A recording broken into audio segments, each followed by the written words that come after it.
convite hoje, Zaidan, para falar sobre um assunto que é bastante recorrente aqui na nossa programação, que é o controle de gastos públicos ou de contratos públicos, na verdade, né? Um tema bastante importante.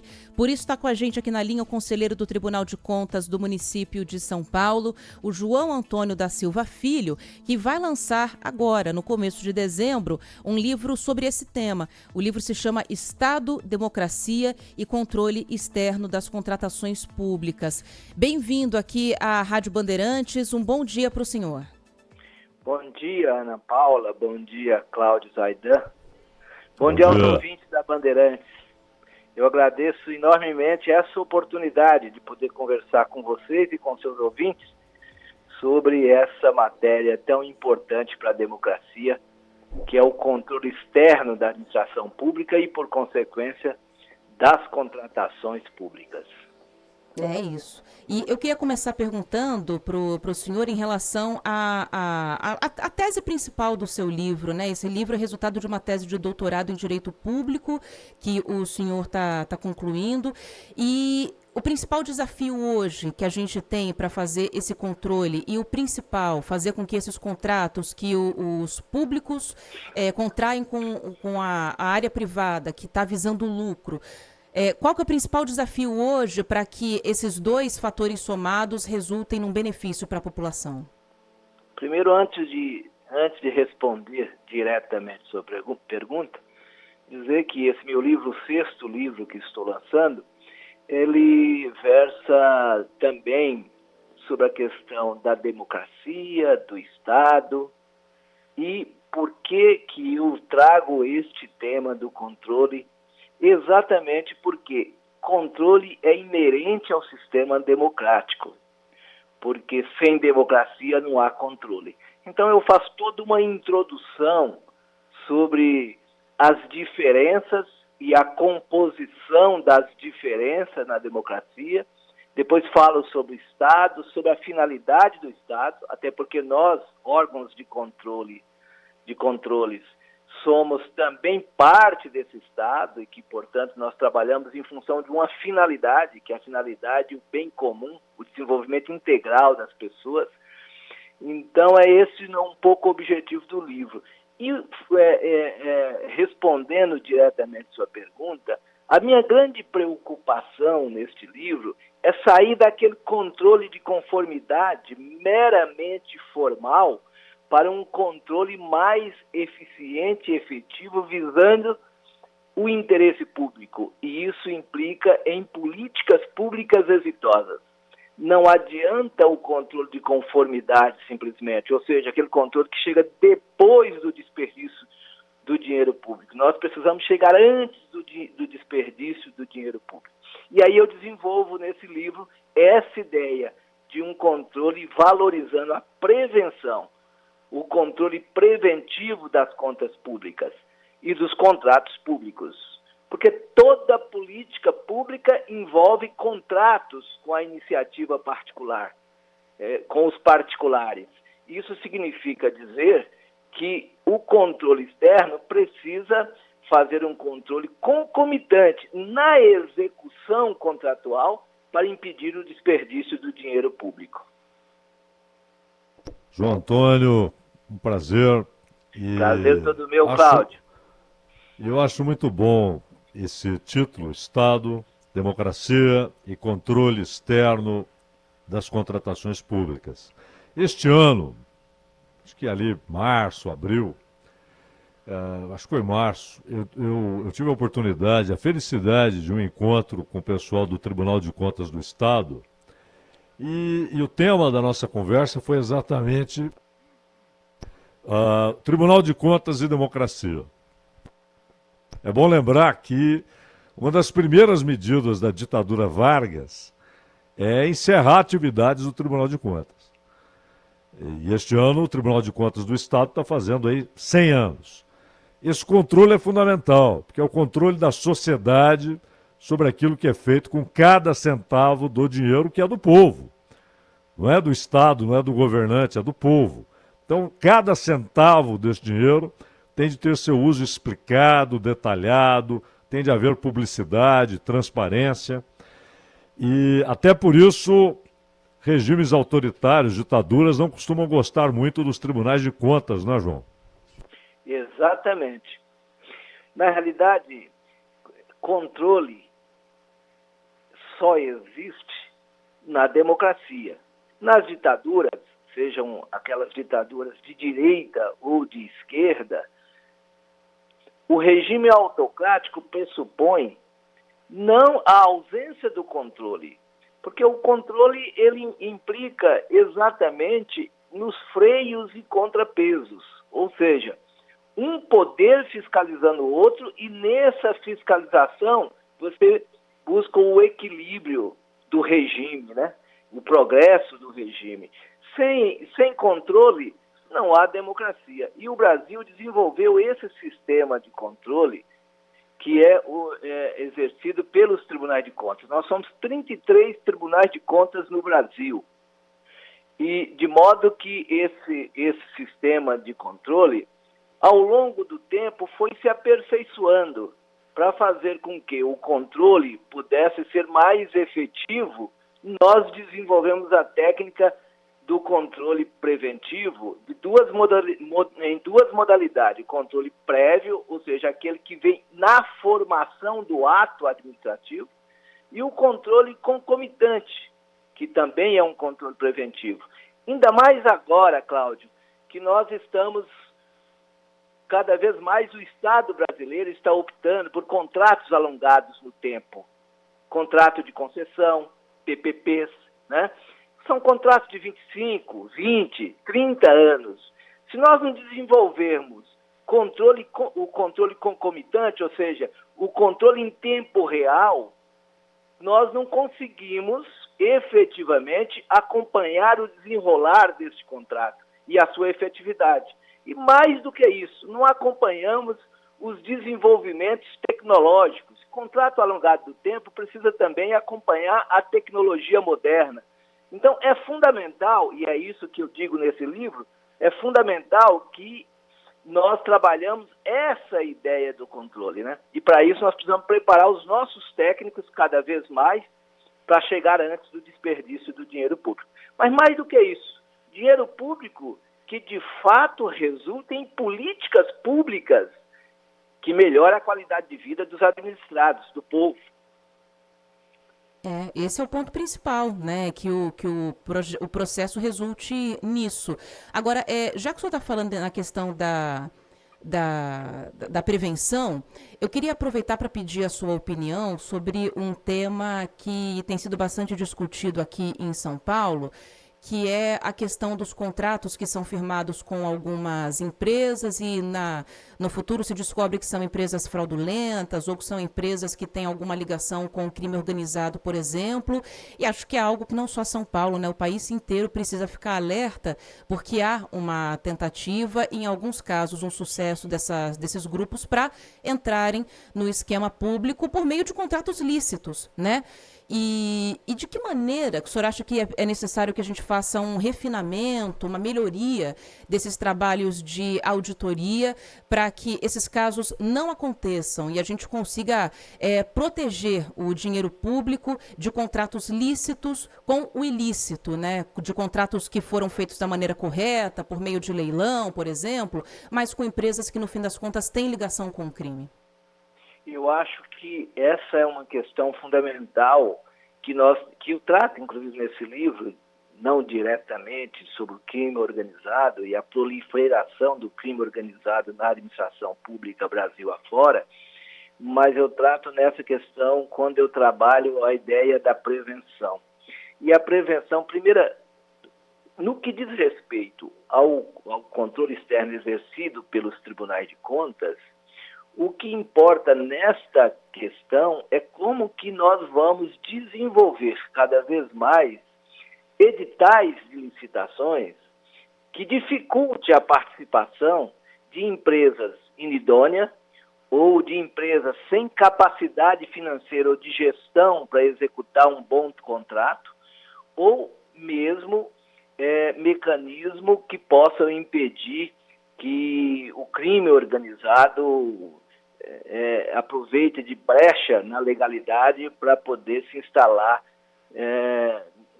no interior do Estado, aproveitando do dinheiro público para a sua sobrevivência, para a sua proliferação e fortalecimento.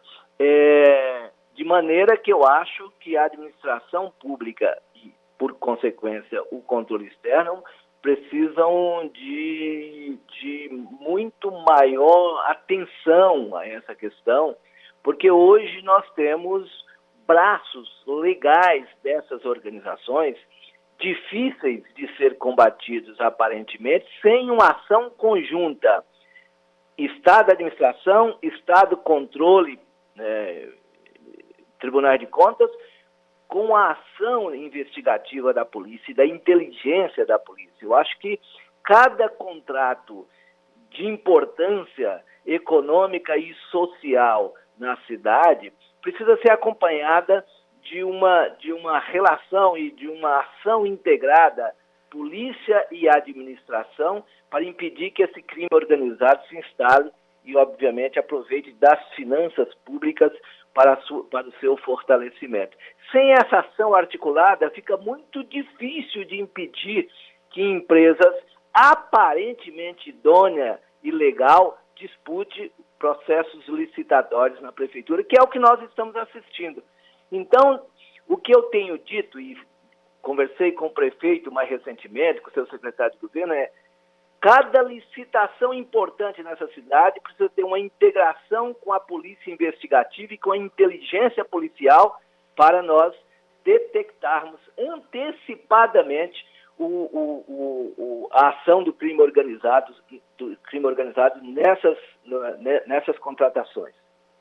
Isso aí, mesmo que o processo fique mais lento, né, Zaidan, mas que seja feito da maneira correta, né? Nós estamos vendo isso, por exemplo, no transporte aqui na cidade. Isso. E nós estamos vendo, por exemplo, não na cidade de São Paulo, mas já temos notícia, e vocês da imprensa noticiaram, que em algumas cidades o crime organizado estão instalando nas ONGs, nas organizações sociais, e sendo contratadas por prefeituras aí em São Paulo e no Brasil. João Antônio, você já lançou vários livros, escreveu A Democracia e a Democracia em Norberto Bobbio, A Era do Direito Positivo, O Sujeito Oculto do Crime, Tribunais de Contas no Estado Democrático, que é um tema que abordamos aqui rapidamente, Os Desafios do Controle Externo, e há um aqui que me chama muita atenção, que é Considerações sobre a Teoria do Domínio do Fato. O Brasil começou a discutir esse assunto, pelo menos academicamente, na imprensa, na época do Mensalão. Como é que você vê essa teoria, João Antônio? Foi nessa época que eu escrevi esse pequeno livro, exatamente para abordar uma matéria desconhecida aqui no Brasil, já conhecida na Europa, principalmente na Alemanha, mas desconhecida aqui no Brasil e que foi abordada por alguns ministros do STF. A teoria do domínio do fato, para que os ouvintes possam entender, tentar traduzir isso em linguagem menos técnica, ela diz respeito ao seguinte: se um agente público tem uma responsabilidade perante um órgão da administração pública, mesmo que ele não tenha 100% do controle daqueles que estão embaixo, em tese, ele responde pela ação ou inação dos seus subalternos, porque se ele não conhecia os fatos, deveria conhecer pela sua função, pela função que exerce, né? Então, alguns doutrinadores, e inclusive em julgamento do Mensalão, a ministra Rosa Weber, por exemplo, diz o seguinte, na frase histórica dela, no Mensalão, eu não tenho prova concretas contra o Zé Dirceu, mas estou autorizada a condená-lo porque ele deveria conhecer os fatos.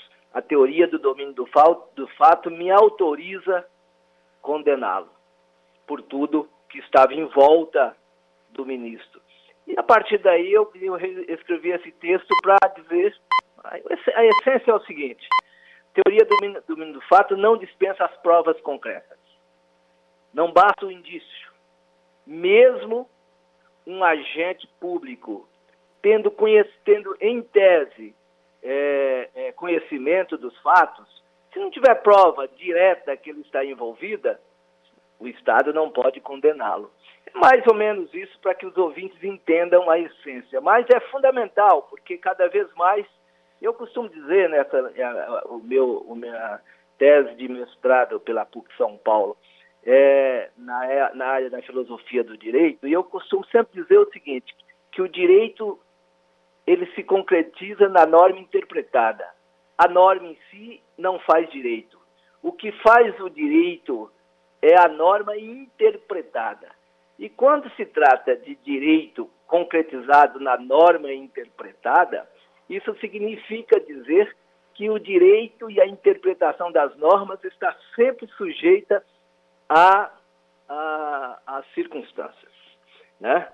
Então, por exemplo, o mesmo direito, o mesmo ordenamento jurídico, o mesmo poder judiciário que prendeu Lula, o absolveu e hoje ele é presidente da República. O que mudou?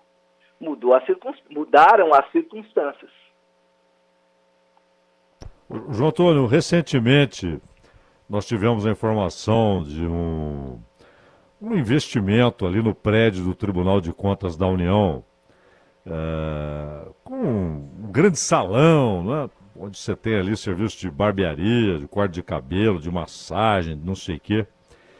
E eu pergunto a vocês, no caso do Tribunal de Contas da União, mas eu pergunto de maneira geral, a estrutura desses tribunais é cara? É possível fazer a fiscalização, que é essencial, com menos recursos, ou pelo menos evitando esbanjamentos como esse na estrutura dos tribunais de contas no Brasil? Eu acho que tudo é possível, passível de aperfeiçoamento, né? Acho que o sistema de controle no Brasil não é perfeito. Nem esse controle externo exercido pelos tribunais de contas, nem mesmo o controle exercido pelo Ministério Público. Mas, de qualquer forma, sem controle não há democracia, né? E o controle cumpre um papel da mais alta importância. Não é possível você julgar a ação do Tribunal de Contas apenas do município, que é o que eu pertenço, apenas pelo custo do Tribunal de Contas. Mas quanto custa, por exemplo, para o povo da cidade de São Paulo, um contrato de 7 bilhões de reais da iluminação pública sem nenhum tipo de controle ao longo do tempo? Quanto custa para a cidade de São Paulo e para o município de São Paulo um contrato de 80 bilhões de reais em 20 anos, que é o contrato de concessão do lixo? Sem controle, será que não sairia muito mais caro a execução desse contrato? Claro. E a cidade de São Paulo, com 10 bilhões, agora quase 11 bilhões de reais ano investido no transporte coletivo. De maneira que eu acho que o controle é necessário. Agora, eu não concordo, eu faço questão de apresentar a vocês, por exemplo, o Tribunal de Contas do município de São Paulo, que é um Tribunal de Contas, na minha opinião, enxuto, e que não tem nenhum dessas regalias que você noticia. Eu não tinha conhecimento, mas não acho adequado, né? Como é que é aquele ditado? Casa de ferreira, espeto de pau. Espeto de pau. Tá. Bom, dia 5 de dezembro... O controle tem que dar o exemplo, né? Nós temos que dar o exemplo. Isso. 5 de dezembro, 18 horas, o livro Estado, Democracia e Controle Externo das Contratações Públicas.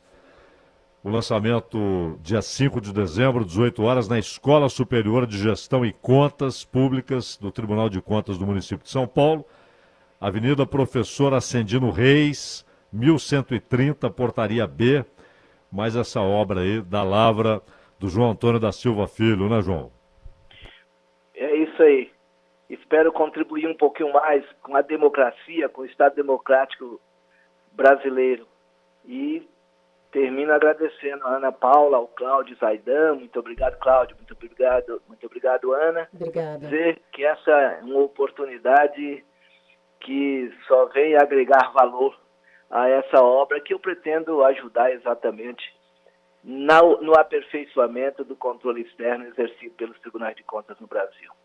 Obrigada pelo seu tempo aqui para conversar com o ouvinte da Rádio Bandeirantes. Parabéns pelo lançamento, João Antônio. Até uma próxima. Obrigado. 9h20, a gente segue por aqui, agora com informação do trânsito.